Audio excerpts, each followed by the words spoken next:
Hey photographers, how are you? Welcome to my YouTube channel Iris Craft Photography, and all my previous videos are very useful to you, I think. As I'm telling in every video, the videos I'm making is for the beginners in photography. My previous videos I have spoken about so many topics like exposure compensation, what is a DSLR, and so many topics. And today's topic is a metering mode. Okay, just want to tell you a little older days how photographers decide about the metering, the light meters. Those days photographers used to have a light meter, separate light meter, and when they are ready to shoot any subject, they'll go near the subject with a light meter and they just check there, and the meter shows how much light the subject is reflecting, and depends on that the light meter will show you what aperture, what is the ISO and the shutter speed, and depends on that they'll adjust the exposure compensation, then they'll shoot it. So that is a different system. Those days they had a separate light meter and they used it near the subject and then they decided.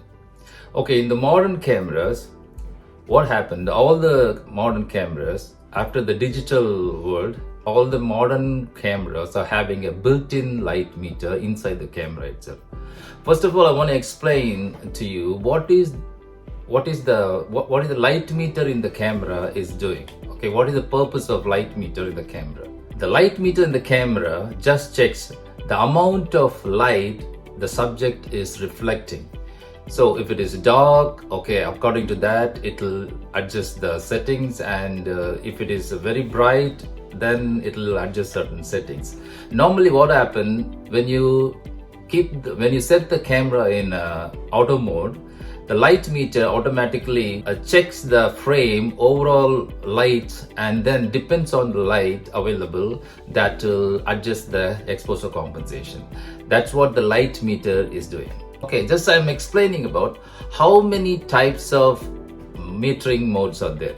The first one is spot metering, and the second one is center weighted metering, and the third one is the matrix or evaluated metering mode.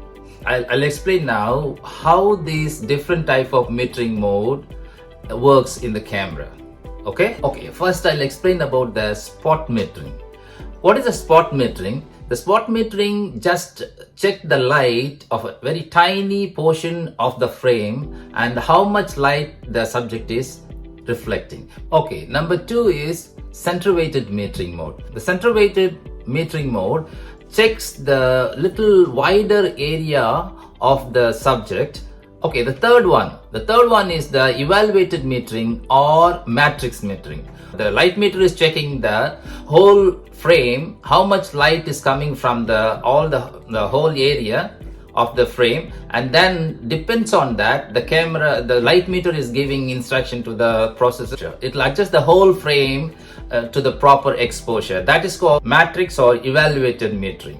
In modern cameras, there is another metering mode called partial metering. What is the purpose of the partial metering? The partial metering, just you can move the metering mode area to different part of the frame, and depends on the light's reflection on the subject, different area on the frame, the exposure of your picture will different, because some area in your frame may be dark, some area may be brighter. So depends on that, you can move the partial metering area all over the frame, and then depends on the light reflection, the camera will decide the exposure compensation. That is called the partial metering. The spot metering is one of the very accurate metering mode that will give you the perfect exposure. What will happen actually depends on what you're focusing on. The camera tries to make it as a neutral exposure. So sometimes what they'll do, the photographers, to make an exact exposure, they'll use a method called bracketing. Bracketing is a method that it will take 3 photographs. One is -3 and +3 and neutral exposure, and take all the 3 photos and put it in a special software and align it. Then they'll export as a one picture, and that picture will be a exact perfect exposure for the wedding couple. For example, when you take a landscape photography, sometimes the photographers prefer the matrix metering. That will be more apt to that landscape photography. Okay, so this is what all about the metering, guys. Normally in every camera, the first one is a spot metering, and second one is center weighted metering, and the last one is evaluated metering or matrix metering. So depends on the situation, depends on the lighting condition and what you're focusing on. Depends on that, you have to choose your metering mode. Sometimes what will happen, a bird is sitting on a tree. Just if you focus on the bird, what will happen, the background may be very bright, the bird may be a little dark. So when you're focusing on the bird, the camera thinks that it will be little dark, so the background will be completely blown up. When you're focusing on the background, what will happen, it will be so bright, the camera will think that it is too bright and it will darken the subject. So which one you are trying to focus, that is very important. So depends on your scenario, depends on your lighting condition, depends on your situation. You have to choose your metering mode, maybe a spot metering or evaluated metering or matrix or partial metering or center weighted metering, or so many metering modes. By taking lot of photographs, by experience, you will know that for this particular picture I have to use the spot metering. For certain pictures you have to use the matrix metering. For certain pictures you can use the partial metering. As much as possible, you take a lot of photos. Finally you will come to a conclusion that okay, depends on the lighting condition, you use your metering mode. That's all about the metering mode, guys. And take a lot of photos. There is no limit for photography, so you keep on taking photos, and depends on a darker situation, and you take photo of a very bright condition,